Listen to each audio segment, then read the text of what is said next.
Hello! We're here on a rather chilly winter's night in Cornwall, but that hasn't stopped the local wildlife from being any less spectacular. Yes, coming up on this episode we have seals, starlings and a special guest appearance from Britain's #1 entomologist, so stay tuned.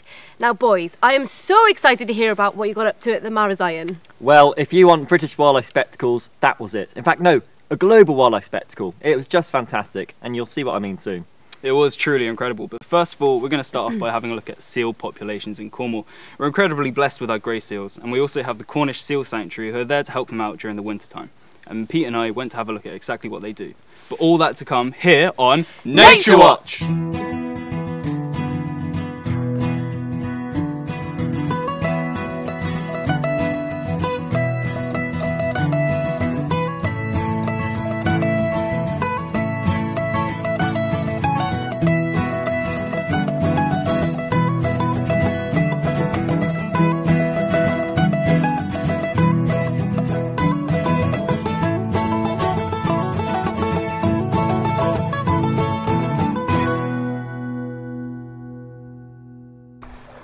Today we're at Gweek on the Healthy Passage visiting the Cornish Seal Sanctuary. Now, Cornwall is one of the best places in the UK, if not the world, to see grey seals. We're in fact home to the world's majority of their population. But at this time of year, it can be very tricky for them. And it's here where the rescue and rehabilitation of stranded seals occurs, with the ultimate aim of returning them back to the wild.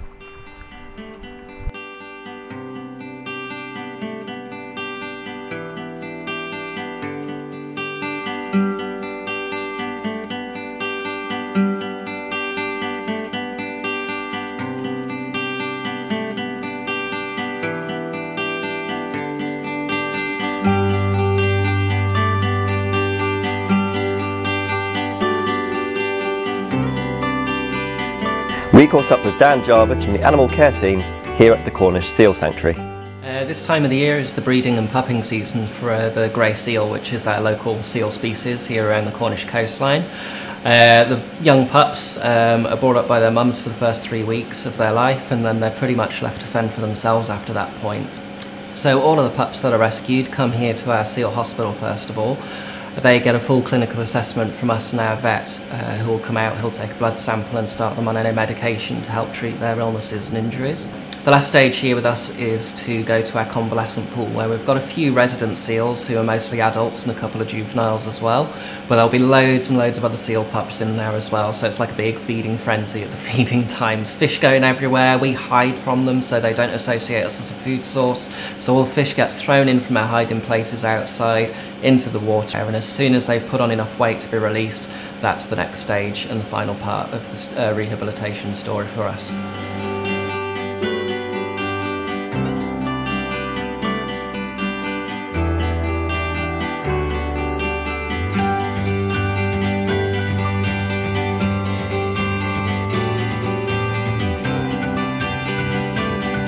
If people do come across a seal pup on a beach, the first instinct is to go up to it, but that's actually not quite the right thing to do. It's actually to give them a bit of space. It could be that it's a young pup still with its mum, and the mum might still be around, but as soon as someone usually goes quite close to the pup or it gets a different scent on it, the mum might not recognise it if she does actually come back.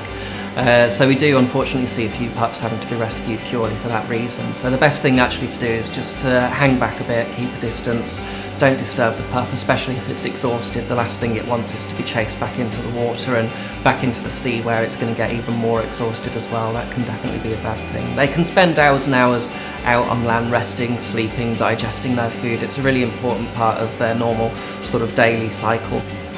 The best thing is to leave them where they are, leave them alone. Report it to either ourselves here at the Seal Sanctuary, or for outside of Cornwall, the RSPCA or British Divers Marine Life Rescue, and they can send trained people down to take a look at the animal and assess its condition.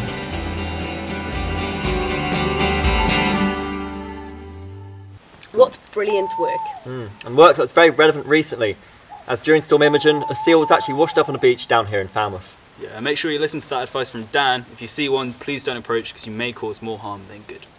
Now, from sea to pond, we headed out into the field with leading expert on our very own Penryn campus.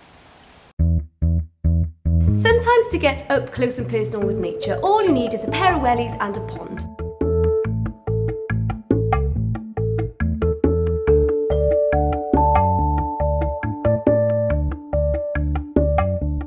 It is an environment that is packed full of over 2,000 freshwater invertebrates, and someone who knows all about this is the one and only George McGavin. Hi, George. George, how you doing? Hi, thanks for asking me along. It's okay, no worries. Yeah, I should say that this sort of, habit of finding things in ponds is, the wonders that you can find, in a pond. And I often say, if you go down to your garden, a compost heap or a pond, there's more sex and violence happening in here than you could shake a stick at. Get my hand lens out.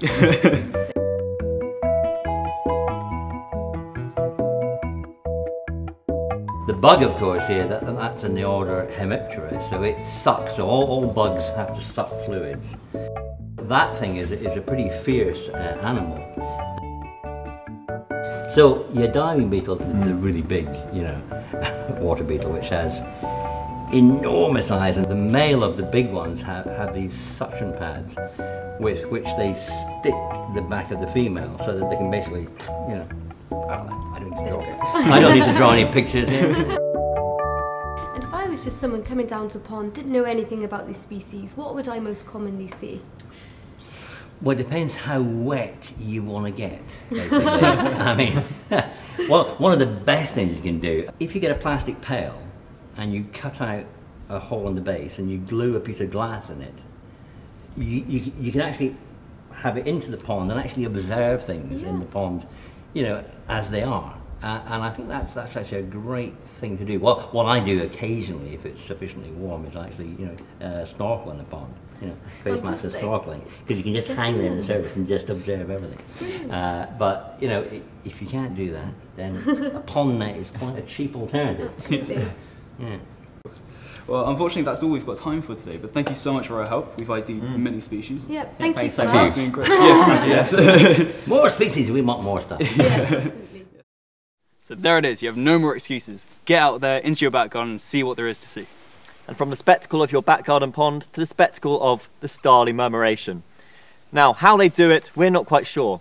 But why they do it, the ultimate reasons, now that's where biologists can excel. And the two main theories currently are that it's as a beacon, so other birds in the area can see where the roost is, and as a predator deterrent. So if they're all twisting in one flock, moving together as one mass, a peregrine falcon will find it harder to pick out one single individual. Now, we naturally have a curiosity in trying to find out why this happens and the science behind it, but you just can't help but just to appreciate how beautiful a murmuration really is. And that's why today we're going to let nature do the talking. So sit back, enjoy, and goodbye. Goodbye. Bye.